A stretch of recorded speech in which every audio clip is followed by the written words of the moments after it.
Assalamualaikum warahmatullahi wabarakatuh. Bismillahirrahmanirrahim. Alhamdulillahirabbil alamin wa bihi nasta'inu ala umuri dunya waddin. Wassalatu wassalamu ala asyrafil anbiya'i wal mursalin sayyidina wa maulana Muhammadin wa ala alihi wa sahbihi ajma'in. Subhanaka la ilma lana illa ma 'allamtana innaka antal alimul hakim. Wahdina wa waffiqna ila tariqil mustaqim wa amina wa afana wa bilana ya arhamar rahimin. Sallallahu alaihi ya man ba'alum rabbi shrah li sadri wa yassir li amri wa hlul 'uqdatam min lisani yafqahu qawli wa saddid qalbi wa saddid lisani wa qalbi bi haqqi sayyidina Muhammadin sallallahu alaihi wasallam. Qala al-mu'allif rahimahullahu ta'ala wa nafa'ana bihi wa bihi wa amin ila yaumil. Alhamdulillah, pertama-tama marilah kita bersyukur kepada Allah Subhanahu wa taala. Kembali pada kesempatan ini kita dikumpulkan Allah Subhanahu wa taala bersama-sama bermajelis ilmu agama di bulan suci Ramadan ini. Mudah-mudahan apa yang kita tuntut menjadi ilmu yang bermanfaat kepada kita sekalian, dimudahkan oleh Allah mengamalkannya dan menjadi amal saleh yang diterima Allah Subhanahu wa taala. Amin ya rabbal alamin.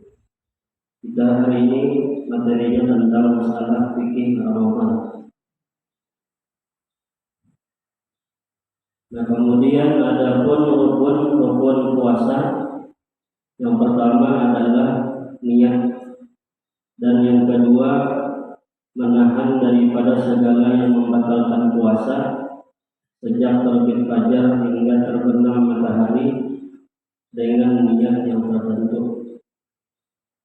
Nah, yang pertama niat puasa, dan niat adalah rukun puasa. Nah, jadi niat di sini mazhab kita Syafi'i itu adalah sunnah melapaskan dengan niat. Jadi melapaskan dengan berbahasa Arab dengan mulut itu menurut mazhab kita Syafi'i adalah sunnah. Dan setelah melapaskan dengan mulut, di hati adalah mengucapkan dengan hati. Jadi niat ini ada dua macam para ulama, ada hadisul nafsi, ada imbiasul qalbi. Nah, kalau hadisul nafsi itu hati kita itu mengucapkan kalimat per kalimat. Hati kita itu berkata sahajaku puasa esok hari daripada menunaikan kefarduan bulan suci Ramadan pada ini tahun karena Allah Ta'ala. Nah, itu namanya hadis nafsi. Hati kita itu sudah jelas menggunakan kalimat. Adapun yang kedua niat itu adalah imbi'as. Imbi'as ini maknanya dorongan hati. Jadi di saat kita itu sudah mengucapkan dengan lidah kita nawaitu shauma ghadin an adai fardhi syahri ramadhana hadhihi sanati lillahi ta'ala. Nah, itu kalau di hati kita sudah ada geletek hendak berpuasa, nah maka walaupun tanpa diucapkan kalimat per kalimat itu sudah sah saja. Itu yang disebut dengan imbias. Nah, sama halnya dengan sembahyang itu kalau kita ucapkan sahajaku sembahyang fardu asar 4 rakaat mengikut imam karena Allah Taala. Nah, itu bila kalimat per kalimat itu namanya hadisun nafsi. Hati kita itu berkata dengan jelas, kalimat per kalimat. Nah, namun ujar ulama yang disebut niat yang sebenar-benarnya niat itu adalah imbias, dorongan hati di saat ingin melakukan sesuatu. Kita apabila hendak minum biasanya adalah mengucapkan di hati itu sahajaku minum karena Allah Ta'ala, atau kita ucapkan di muntong aku hendak minum karena Allah Ta'ala. Ada. Pokoknya apabila sudah tangannya bergerak menuju ke cangkir di bawah kemontong, itu pasti di hati kita dengan hendak minum. Nah, imbias ataupun dorongan hati hendak minum tadi itulah yang disebut niat. Makanya bila sembahyang itu kalau kita memakai yang hadisun nafsi tadi panjang benar dia mengucapkan.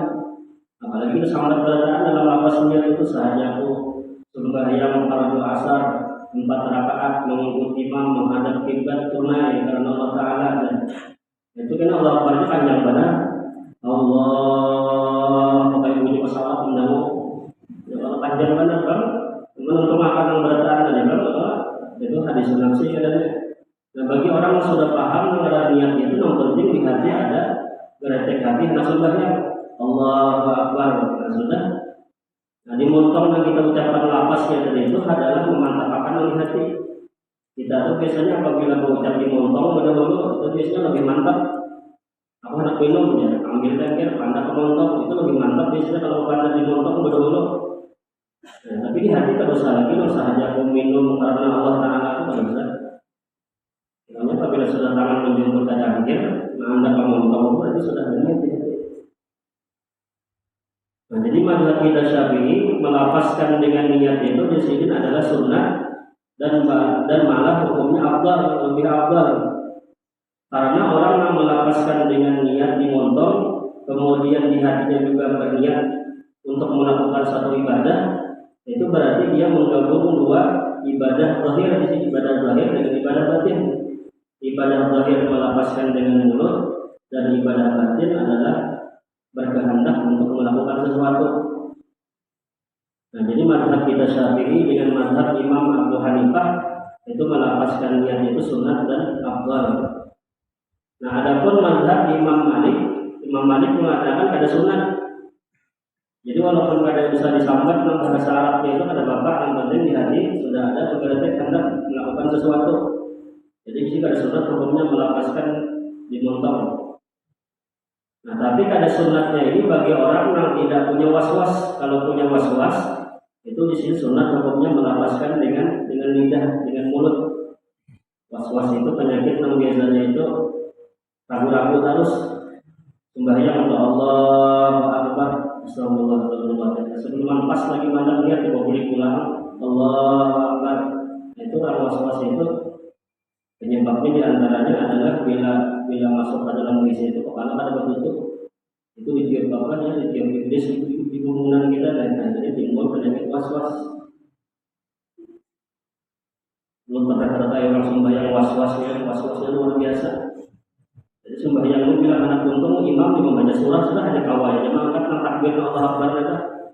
Lakum di hukum waliyadin Allah Akbar dia langsung. Itu dikagetnya juga. Dalam kagetnya ada bahwa pokoknya Allah Akbar itu Allah Astagfirullah. Karena pulang angkat pulang takbir sampai 20 kali itu untuk awal lagi maka takbir terasa belum pas di hati dibandingkan pas imam sudah anak ruku dikagetnya ada awal. Karena pulang waktu membaca tahiyatul itu pulang was-was pulang tahiyatul tuh jangan marah. Jadi ulang diingatkan bacaan bilang teman-teman tak jadinya gara-gara kan tetap ada orang was-was saja. Jadi was-was ini dilawan lah, kita ada awam dibacakan perlindungan kepada orang was-was ini dilawan penyakitnya. Itu penyebabnya di antaranya tadi orang was-was itu adalah masuk ke dalam jamban, ke dalam di situ ada bertutup kepala, itu sudah hukumnya bertutup kepala. Ya, pakai handuk misalnya atau kopiah kan dalam di situ ada bapak. Atau sekurang-kurangnya di ulama kalau misalnya ada membawa kain penutup, pakai tangan kita seorang kita anak supaya jangan bikin iblis kerumunan. Nah, bagi orang yang berwas-was, kata Imam Malik, sunat melapaskan dengan niat. Nah, adapun pendapat Imam Ahmad bin Hambal, jadi mazhab yang keempat ini, beliau mengatakan tidak sunat melapaskan dengan niat mutlak. Artinya nama niat itu hanya di hati saja. Apabila sudah mengucapkan di mulut itu sudah niat caranya. Bahkan mazhab Abu Hanifah Ahmad bin Hambal itu, kalau orang sembahyang ke masjid itu sudah berniat di rumah pun sudah jadinya sudah. Kalau sembahyang misalnya asar mulai rumah, bagaimana di hati hendak sembahyang asar. Nah, sampai masjid kita langsung aja Allahu Akbar, kalau salah lagi mengucapkan sahaja sebentar dengan kita. Nah, kemudian mazhab kita Syafi'i berniat berpuasa ini pulang adalah wajibnya itu di malam hari. Wajib setiap malam dan berniatnya di malam hari. Jadi kada sah berniat mazhab Syafi'i berniat puasa itu di siang hari, kada sah.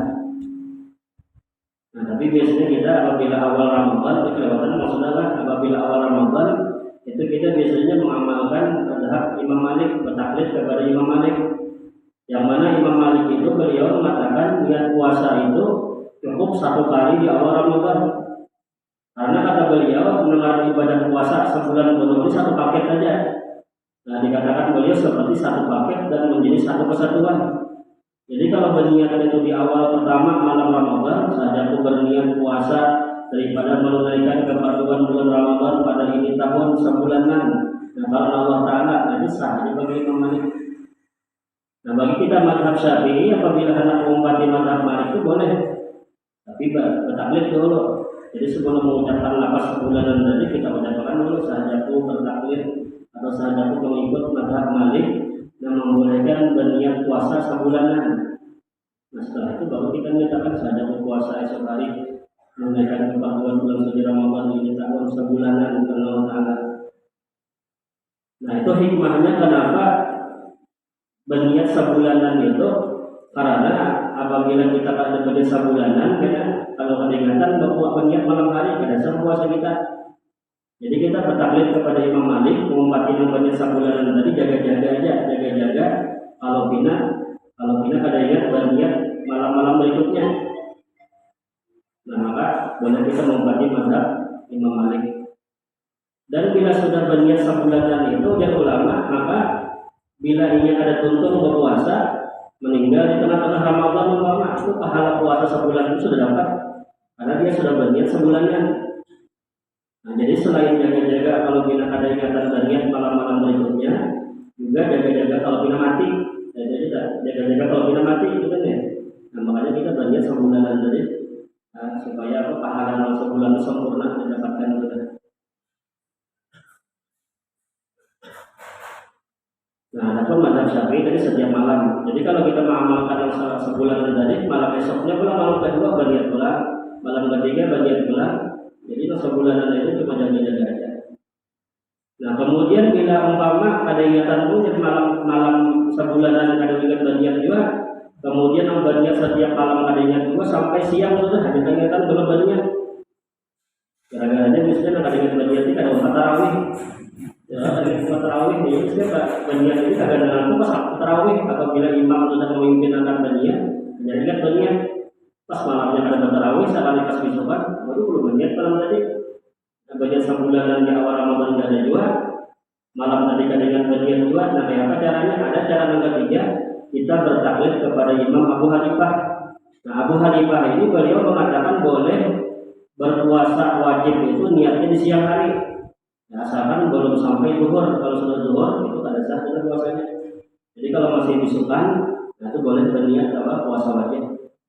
Nah, jadi sebelum kita melapaskan niat menurut mazhab Abu Hanifah tadi, bertaklid dulu. Saja aku bertaklid mengikut Imam Abu Hanifah yang membolehkan berniat puasa di siang hari. Nah, setelah itu baru berniat saja aku puasa di hari ini daripada menunaikan keperluan bulan suci Ramadan ini tahun karena Allah Taala. Itu caranya. Yang bilang kita kada ingat berniat malam tadi ya, ataupun kada ingat berniat di awal Ramadan.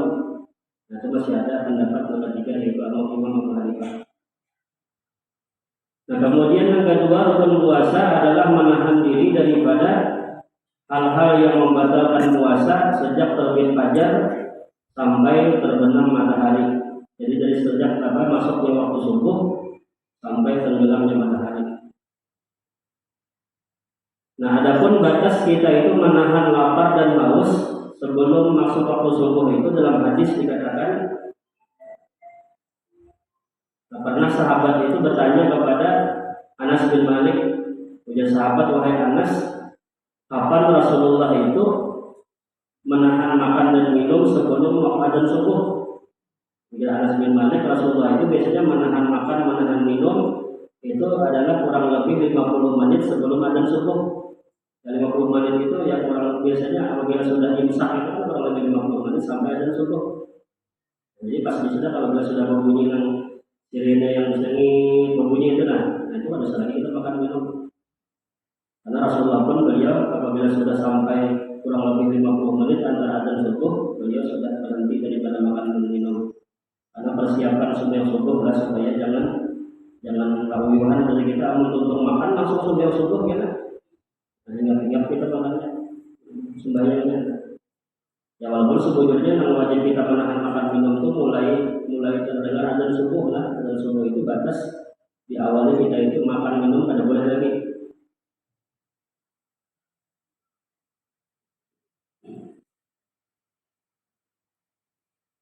Jadi menahan makan dan minum dari sejak terbit fajar sampai terbenamnya matahari.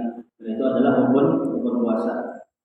Nah, adapun syarat wajib berpuasa, yang pertama adalah beragama Islam. Jadi Islam ini wajib berpuasa. Kebalikannya apabila kafir, apabila tidak Islam maka tidak wajib berpuasa. Karena orang kafir itu dia termasuk orang yang bukan ahli dalam niat. Jadi setiap ibadah yang menuntut kepada niat, nah maka orang kafir itu ya kada sah mengerjakan ibadah saja. Selain sembahyang, berpuasa, berhaji, itu kada sah ibadahnya apabila dikerjakan orang kafir. Karena mereka itu bukan termasuk min ahli. Nah, tapi apabila ibadah itu tidak dituntut berniat, itu sah bagi mereka ibadahnya. Seperti contohnya bersedekah. Nah, sedekah itu kada perlu kita berniat. Ataupun lagi silaturahim, menyambung tali kekeluargaan, itu ibadah yang kada menuntut kepada niat. Nah, maka orang kafir ini sah saja mengerjakan ibadah yang seumpama itu dan diberi pahala oleh Allah. Tapi pahalanya ibadahnya ini Allah habiskan balasan itu di dunia aja, di akhirat kan ada lagi balasannya. Itu bagi orang kafir. Jadi orang kafir itu nanti di hari kiamat itu disiksa oleh Allah itu bukan sebab meninggalkan sembahyang, karena sembahyang ada wajib baginya. Bukan sebab meninggalkan puasa, karena puasa ada wajib baginya. Tapi orang kafir itu disiksa oleh Allah di hari kiamat karena kekafirannya. Karena kafir ini yang membuat ibadah itu menjadi tidak sah. Tapi apabila sudah ini masuk agama Islam dan dia bersyahadat meninggalkan sembahyang, nah maka disiksa Allah itu sebab meninggalkan sembahyang. Dan orang kafir itu apabila dia masuk Islam, maka selama dia kafir itu tidak wajib dia mengqadha daripada kewajiban ibadahnya seperti sembahyang kada wajib dia mengqadha selama kafir. Kemudian puasa selama dia kafir kada wajib mengqadha puasanya. Kenapa? Karena dia ketika itu belum sah dalam ibadahnya. Tapi bagi orang yang murtad, bagi orang yang keluar daripada agama Islam, orangnya asalnya Islam kemudian kafir, kemudian masuk Islam pulang.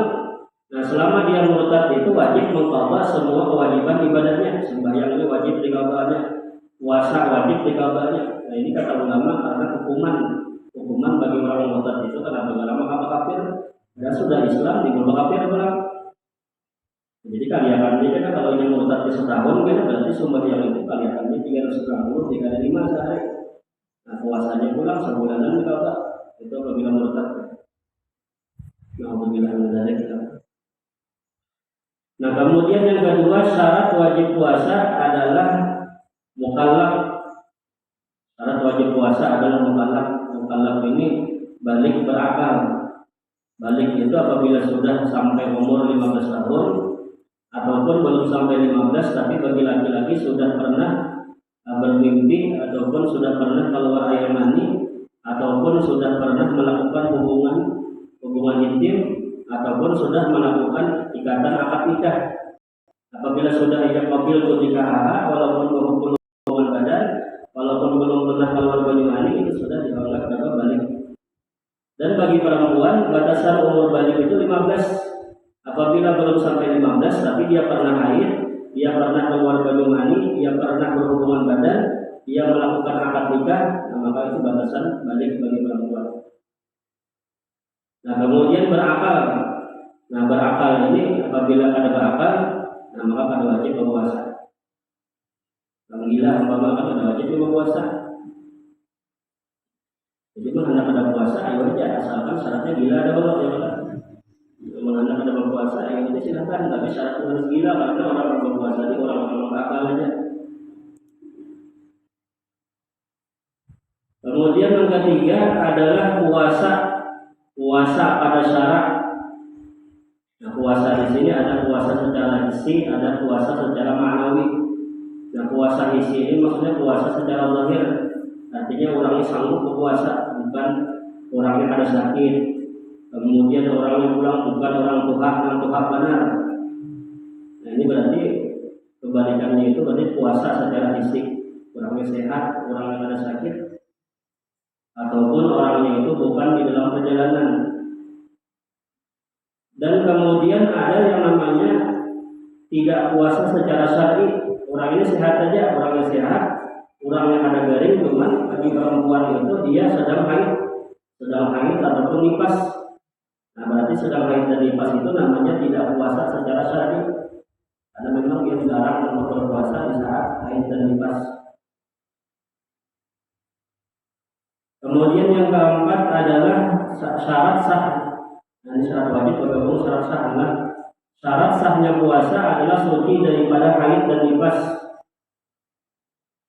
Jadi semua suci daripada haid dan nifas, nah ini wajib dia berpuasa. Apabila sedang haid dan nifas, nah ini berpuasanya ada sah. Kemudian yang kelima adalah cukup bilangan Sya'ban 30 hari jika tidak melihat timbulnya bulan Ramadan. Jadi kita berpuasa ini Nabi menyuruh dan Nabi kan sumu li ru'yatih wa afdiru li ru'yatih.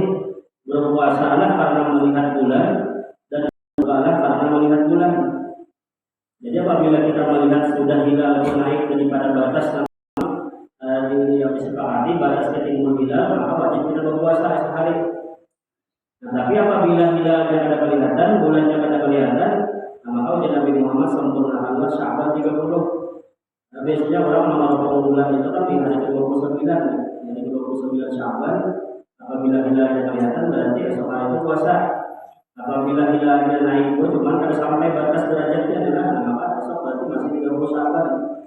Ataupun hilalnya ada kelihatan tertutup oleh awan ulama, nah maka esok hari itu jadi Nabi Muhammad sempurnakan 30 Sya'ban. Nah, maka hari berikutnya itu adalah 1 Ramadan. Dan kita orang awam ini kan usah kita apabila tahu kita usah kumpul kan, usah kita apabila tahu aku dia puasa sehari jadi kadang mengumpat pemerintah. Nah, kita ini pertama dulu karena juga ilmunya, karena disiap ilmunya. Orang ilmu hisab itu belajar dulu ilmu hisab, ilmu alaq, ilmu masalah menghitung bintang-bintang itu adalah ada ilmunya. Kalau di Batam berarti guru Mahmud belajar ilmu alaq ya. Kemudian alaq itu kalau rokok kira-kira ada ilmu hisab bisa berapa rokok ya. Namun kalau di ilmunya kita tidak bisa kita pilih tahu bisa puasaannya. Kalau ada hubungan pemerintah dan kehidupan sekarang aja tidak bisa itu tidak kita tahu.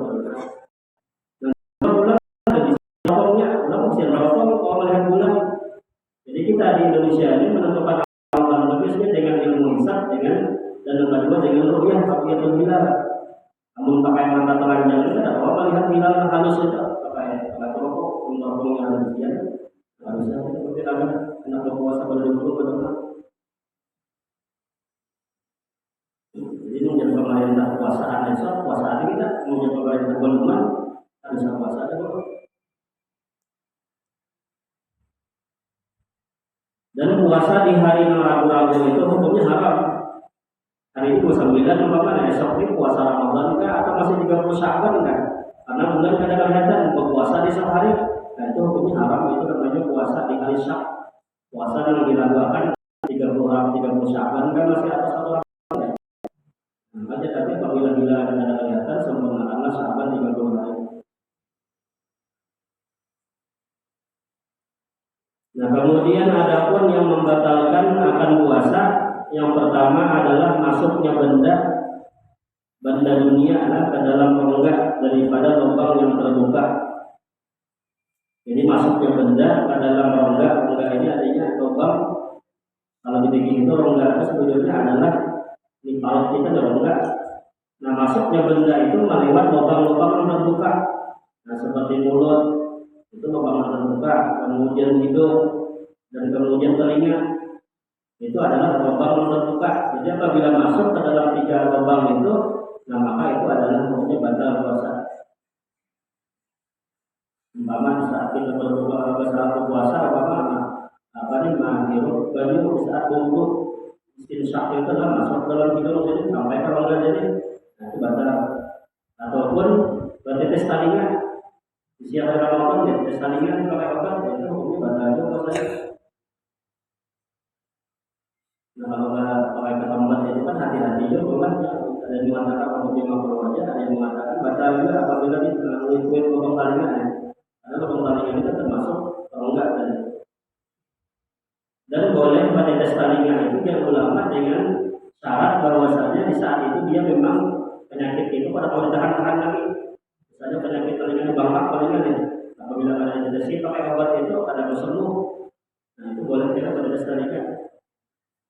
Apabila masih kalau ditahan-tahan saja kan maka jangan pakai standar karena membatalkan dalam puasa. Nah adapun mata ini ada sebagian ulama mengatakan rongga, ada sebagian ulama mengatakan bukan rongga. Nah kalau kita mengobati ulama yang mengatakan mata ini rongga, maka kita tes mata itu boleh batal. Tapi bila kita mengobati yang bukan rongga, maka ada apa-apa. Tes mata di siang Ramadan ada apa-apa. Dan juga yang diselisihkan oleh ulama termasuk rongga itu adalah lubang dubur dan kubur. Nah dubur lawan kubur itu sesuatu batal puasanya. Kita dari apabila mandi dan mengandung dalam baju ya. Kalau mengandung itu kan masuk ke dalam apa? Dalam mulut ya kalau ada baju. Jadi kita mau mandi kita masuk baju. Suntik ada kata suntik itu. Nah, suntik itu kan dengan syarat ada batal itu pertama obat yang disuntikan itu bukan diurat, maksudnya bukan diurat. Misalnya di bohong ataupun di bahu suntik. Nah, kemudian pula obat yang disuntikan itu bukan obat yang mengenyangkan, obat yang mengobati aja. Itu pada batal suntik. Jangan minum aja obat jangan. Jadi bersuntik aja ada apa? Tapi kalau bayimpus, nah bayimpus itu jelas batal saja karena orang bayimpus itu nanti jarum itu diurat. Kemudian pula obat itu mengenyangkan. Kemudian yang kedua yang membatalkan puasa adalah bersengaja muntah. Nah, bersengaja muntah. Bersengaja muntah itu kayak misalnya di kotik-kotik, misalnya di tenggorokan sini sampai keluaran dalam perut. Nah itu adalah membatalkan akan puasa. Nah, tapi kalau muntahnya kepada bersengaja, atau muntah atau di perjalanan, maka ada apa-apa. Dan yang ketiga adalah berjima dengan sengaja. Berhubungan badan di siang hari Ramadan dengan bersengaja. Tapi kalau gimana kan ada pengamal bersengaja kira-kira kalau adalah siang hari di rumah engkau ini jadi saja badan tungtung jalannya alamat ini mana gimana jelas bersengaja ada. Nah itu bila bersengaja gimana maka membatalkan. Dan bahkan karena selain puasanya batal maka wajib yaitu mengqadha. Dan setelah mengqadha pula wajib bayar kifarat jima bagi laki. Nah, kifarat jima ini karena puasa 2 bulan berturut-turut. Yang pertama dulu adalah urutan pertama itu apa? Memerdekakan budak apabila budaknya ada. Tapi di zaman sekarang budak ada lagi lah. Pembantu itu bukan budak. Kalau di zaman dulu itu budak itu diperjualbelikan di pasar. Hasil tawanan perang orang kafir jadi budak, ataupun agamanya itu adalah budak, maka anak yang lahir itu pun jadi budak. Nah, kalau zaman sekarang ada lagi budak. Nah, maka urutan yang kedua adalah wajib puasa 2 bulan berturut-turut. Nah, ini maka ada boleh puasa ini kalah-kalah kan boleh. Kali ini puasa, esok ada, esok puasa lagi, esok ada. Pokoknya harus selama 60 hari itu ada boleh kepacahan puasanya. Jadi satu matanya kan nanti kalau bayarnya habis bayarnya 2 bulan puasa.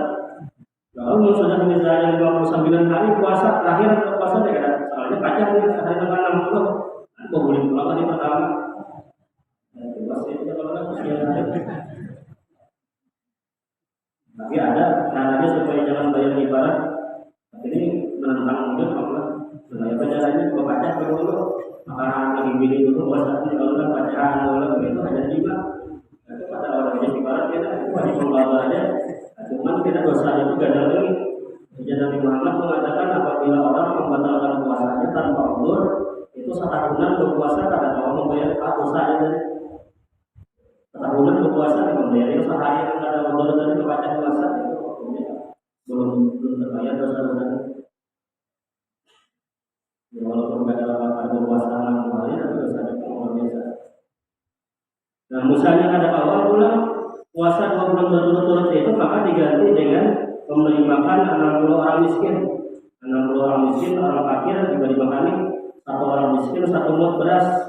Nah, 1 mut itu kurang sedikit daripada seliter. Tapi kalau kita itu kan 4 mut. Nah, kalau literan itu kan 3 liter cadangan berarti 1 mut itu kurang sedikit daripada seliter. Jadi kenapa kan seliter lah? Dari 60 orang miskin dulu seliter sampai 60 orang. Nah, tapi udah ulama urutan angka 3 ini kada boleh langsung digabung angka 3 kecuali menggabung angka 2 dulu. Karena urutan kifarat jima itu harus urutan pertama ada angka 2 digabung. Angka 2 ada sambut angka 3 itu memberi makan 60 orang miskin. Nah, jadi berat ya kan kifarat ini berat-berat jima hasil Ramadan ini. Nah, sebagian orang dulu itu ada yang pada kawin akan Ramadan ya. Kalau kita lagi puasaan kawin, nah itu kan harganya karena kalau kita ada awal menjaga lawan ini, sebetulnya dia bulan Syaban kalau sudah mulai kawin, pada kita karena bulan Syaban kalau. Nah kemudian yang keempat adalah yang membatalkan puasa bersengaja mengeluarkan air mani. Nah bersengaja mengeluarkan air mani, baik itu dengan disentuhnya kan misalnya kemaluannya sampai keluar atau menghayal benar kan misalnya sampai keluar ataupun ya berhubungan saja tidak sengaja mengeluarkan. Tapi kalau keluarnya itu tidak bersengaja umpama taburin sekali bangun sekalinya keluar dari mandi itu ada batal hubungannya. Dia mengeluarkan itu pada bersengaja kan pada tertidur. Kemudian yang kelima adalah gila, jikalau sedikit sekalipun. Nah, jadi kalau gila ini gila kebujuran lah, itu walaupun 1 mat saja, walaupun satu menit saja gilanya, nah itu batal puasanya ataupun batal puasanya. Tapi kalau gila babi ataupun penyakit penyakit ayam apa? Nah, penyakit gila babi itu karena batal puasanya itu apabila gila babinya seharian. Kemudian bila babinya setengah hari aja ataupun seperempat hari aja, nah itu pada membatalkan akan puasa. Kemudian yang ketujuh adalah makan dahulu daripada yakin masuk matahari. Nah belum yakin lagi masuk matahari makan ini sudah, nah itu batal dengan puasanya.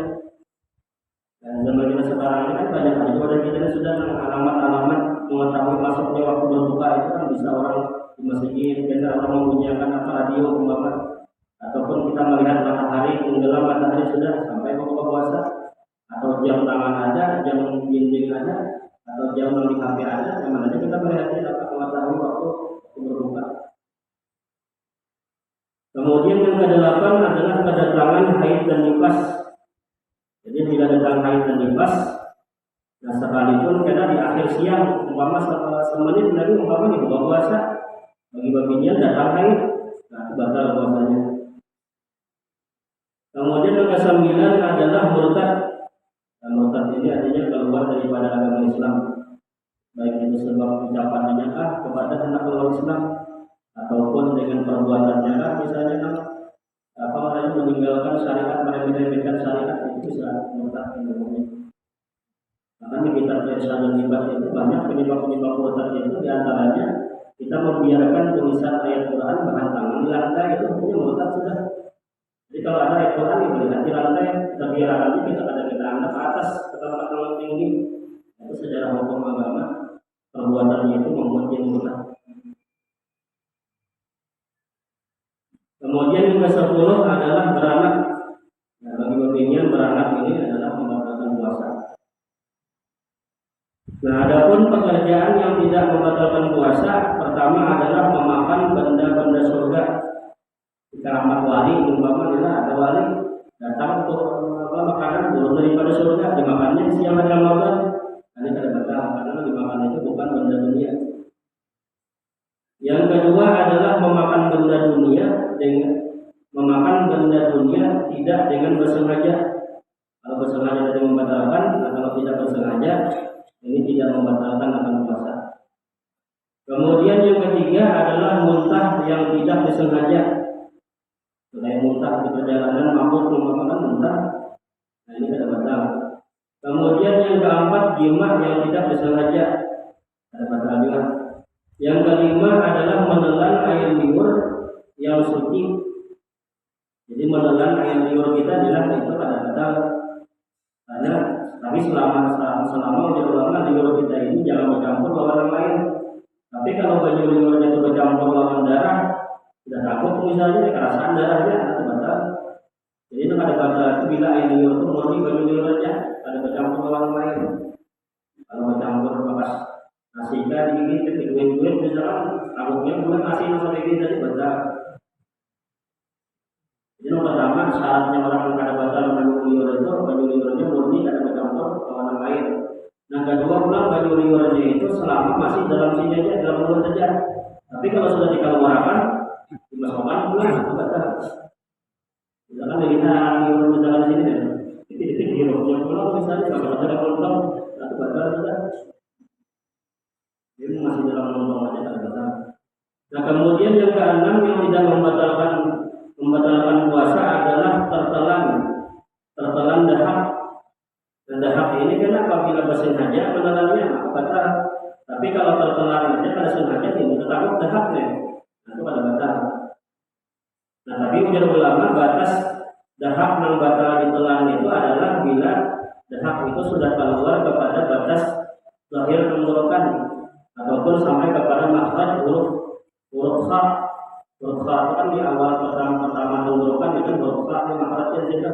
Apabila dahaknya sudah sampai kepada makhraj huruf kha, sudah takut pulang itu batal.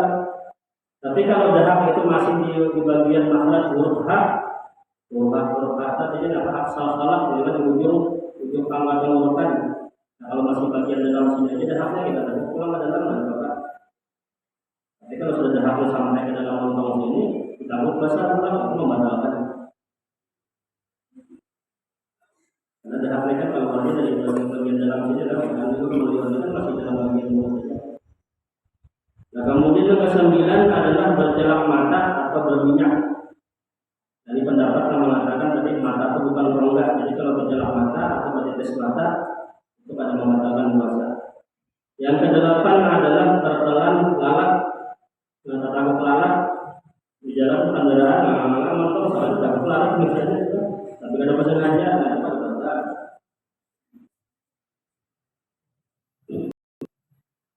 Yang ke-9 yang tidak membatalkan puasa adalah tidur sepanjang hari. Jadi guring seharian atau malam. Guring seharian pada batal puasanya. Tapi apa? Makruh lah hukumnya sekolah kami makruh. Namun sembahyang guringnya ada lumayan kita bilang. Karena puasa pahala puasanya memang hilang gitu. Namun puasanya secara hukum fikih itu sahnya walaupun guring seharian tidak ada apa asalkan jangan terlanggar sesuatu yang membatalkan puasa. Yang ke-10 adalah termasuk air waktu berkumur-kumur dengan tidak bersengaja. Jadi waktu kumur-kumur itu, nah kemudian terlalu banyak kumur-kumur, apabila pada musim haji ada batal. Yang ke-11 adalah gila babi di waktu masa yang sedikit. Apabila gila babi dan satu saja dan tidak menghabiskan satu hari penuh, nah, ini ada batal juga. Adapun yang dimakruhkan pada saat puasa pertama adalah berturing dan berbekam. Nah, jadi kalau berbekam ataupun berturing atau mengeluarkan darah di saat berbuka atau puasa itu hukumnya tapi ada batal lah makruhnya hukumnya. Berbekam mana ya di siang hari Ramadan itu makruh hukumnya. Kemudian yang kedua adalah mengulur makanan atau punya makanan tapi tidak untuk ditelan. Nah, kayak peminian biasanya anak merasai rasa makanan kan dirasai kalau dihilang adalah ya anak hilang masih ada atau masih hambar ya. Nah itu kita menganggap rasa makanan yang hilang tadi tapi kita mau ditelan juga itu makruh hukumnya. Makruh aja kalau ada batal katanya. Kemudian yang keempat adalah merasai makanan tidak untuk ditelan, misalnya nih ngunyah ataupun merasai tapi tidak untuk ditelan itu makruh. Kemudian yang kelima, bersungguh-sungguh memasukkan air ke dalam hidung. Di antara sunat orang wudhu itu kan adalah istinsyak, memasukkan baju ke hidung. Tapi kalau dia berkhidmat karena itu kita bisa membatalkan apabila masuk, tapi bila ada masuk orang-orangnya makruh. Kemudian yang keenam adalah bersungguh-sungguh berkumur-kumur. Nah, berkumur-kumur yang berlebihan bersungguh-sungguh ini pun juga makruh. Dan yang ketujuh adalah mencium istri atau memeluk istri di siang hari Ramadan. Nah, ini makruh hukumnya. Tapi nama makruh di sini ujar ulama itu apabila mencium dan memeluknya itu tanpa syahwat. Nah, kalau pakai syahwat itu karena hukumnya haram. Mencium ini misalnya atau memeluk ini tapi pakai syahwat itu haram hukumnya. Walaupun puasanya ada batal tapi pahalanya bisa hilang. Karena an-nazar bi syahwatin lah atau mengeluarkan syahwat di saat penciuman itu karena adalah mengumpulkan pahala puasa. Tapi kalau Nabi Muhammad ada bapak Nabi Muhammad itu sih kalau menahan syahwatnya, menahan nafsunya, kalau menghindari adalah usaha kawanannya. Terus kurang-kurangnya makruh lah ya kalau nanti memilih secara makruh. Dia mau bawa itu jangan pakai parah aja kalau nggak di siang Ramadan itu kalau kita sentuh kita sentuh bilik. Tapi sebenarnya lagi 2 bulan dan puasa yang lalu. Sedangkan sebulan itu tidak gimana belum makan apalagi 2 bulan puasa.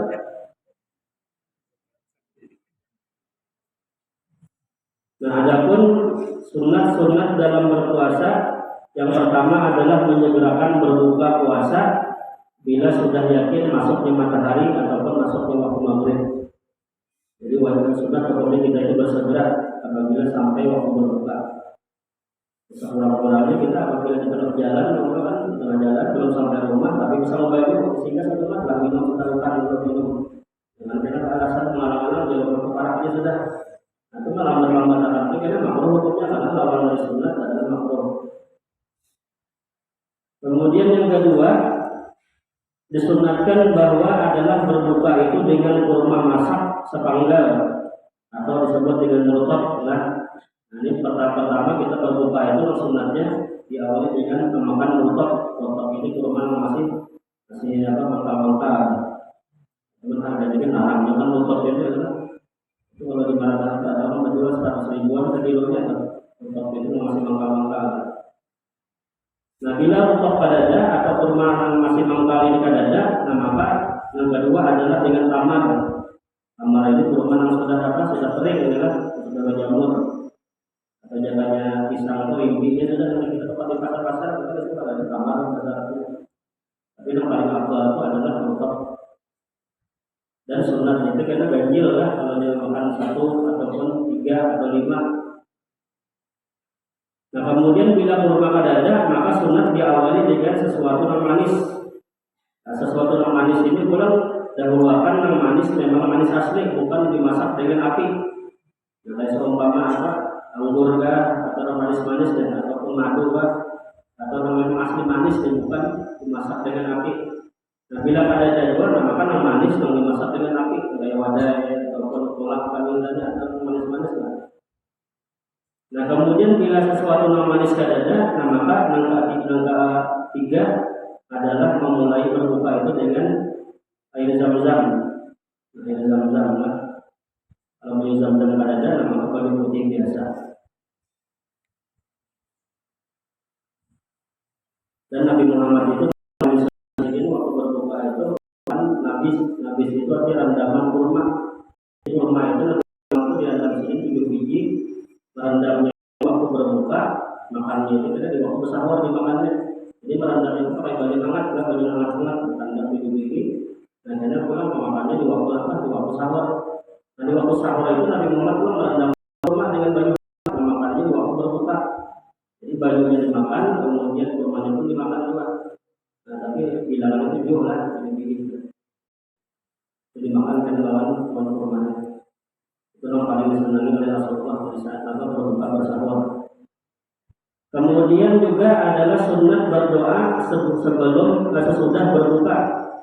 Sunnah berdoa sesudah berbuka dengan doa yang berbunyi Allahumma laka sumtu wa ala rizqika aftartu wa alaika tawakkaltu wa bika amantu dhahaba dhama'u wa qtallatil uruqu wa sabatal ajru ya wasi'al fadli ighfir lana alhamdulillahilladzi a'anana wa sumtu wa razaqana fa aftartu. Ini doa yang datang daripada hadis Nabi. Kalau doa kita baca itu saja Allahumma laka sumtu wa bika amantu wa ala rizqika aftartu. Itu nang hadis Nabi Muhammad itu nang ada Allahumma laka sumtu wa bika amantu wa ala rizqika aftartu. Adapun bila rahmatika ya arhamar rahimin itu tambahan saja kan, bukan dari hadis Nabi. Nah kemudian yang datang dari hadis Nabi itu pula Allahumma dhahaba dhama'u wa qtallatil uruqu wa sabatal ajru insyaallah. Nah doa ini dibaca imbang berbuka puasa. Kalau kita membacanya biasanya sebelum berbuka, membacanya ini imbang berbuka, nah jadi makan pada wudhu hanya dibaca doa Allahumma laka sumtu saja. Karena kalau kita artikan itu Allahumma laka sumtu, ya Allah bagimu aku telah berpuasa, wa ala rizqika aftartu, dan atas rezekimu aku telah berbuka. Apabila berbukanya belum membaca kepada hak berbuka, aku tambah kan? Ya orang nggak ada paham di artinya kan? Jadi aftartu itu fi'il madhi, sumtu itu fi'il madhi, artinya sudah selesai berpuasa, sudah selesai berbuka. Nah, hanya kepada membaca doa saja. Namun belum makan dan belum kepada sudah berbuka, itu saja. Ada paslon doanya dan apalagi doa Allahumma dhahaba dhama'u, ya Allah telah hilang dahaga. Wabtal lagi aku basah tenggorokan. Belum makan belum itu kepada basah tenggorokan ya. Jadi sebelum kita makan itu dibaca itu Allahumma barik lana fi ma razaqtana wa qina adzabannar. Bismillah. Maka ibadah untuk berbuka kita hanya baca Allahumma laka sumtu. Ini kesalahan yang sudah mulai dari sudah kita dari membaca doa ini sebelum berbuka biasanya.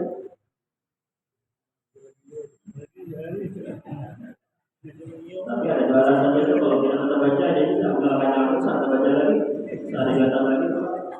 Ada alasannya kalau kita ingat. Nah kemudian yang keempat adalah mengakhirkan bersahur. Jadi kebalikannya apabila berbuka itu sunat bersegera.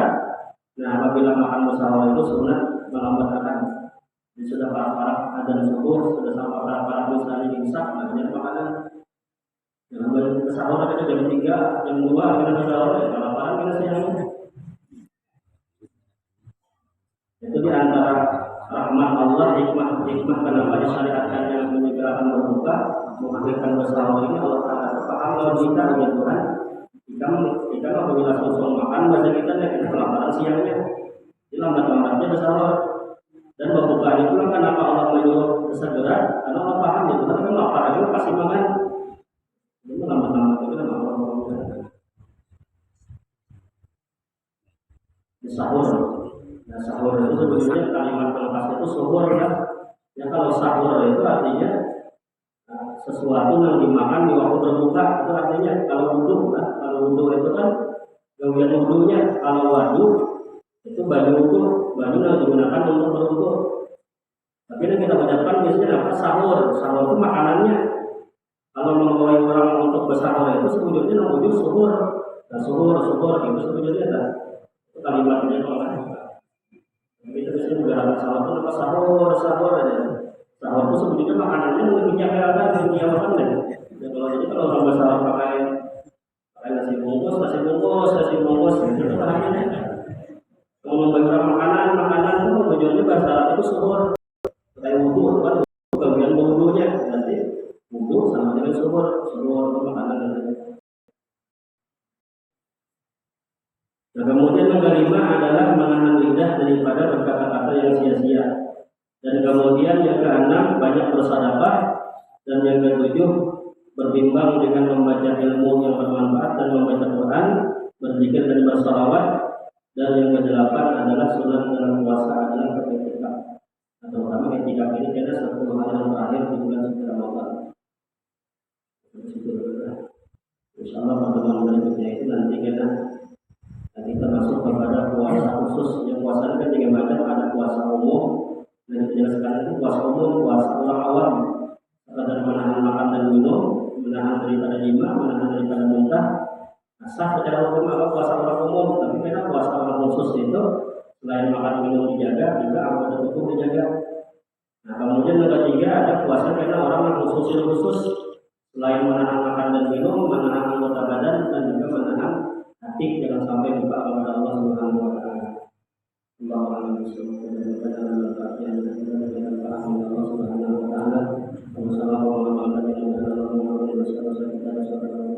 Allah Subhanahu wa taala. Dan mudah-mudahan Allah Subhanahu wa taala menerima ibadah doa kita di bulan Ramadan ini. Dan mudah-mudahan kita berada di keadaan Muslim Fatimah, tapi dengan Muslim Fatimah ada yang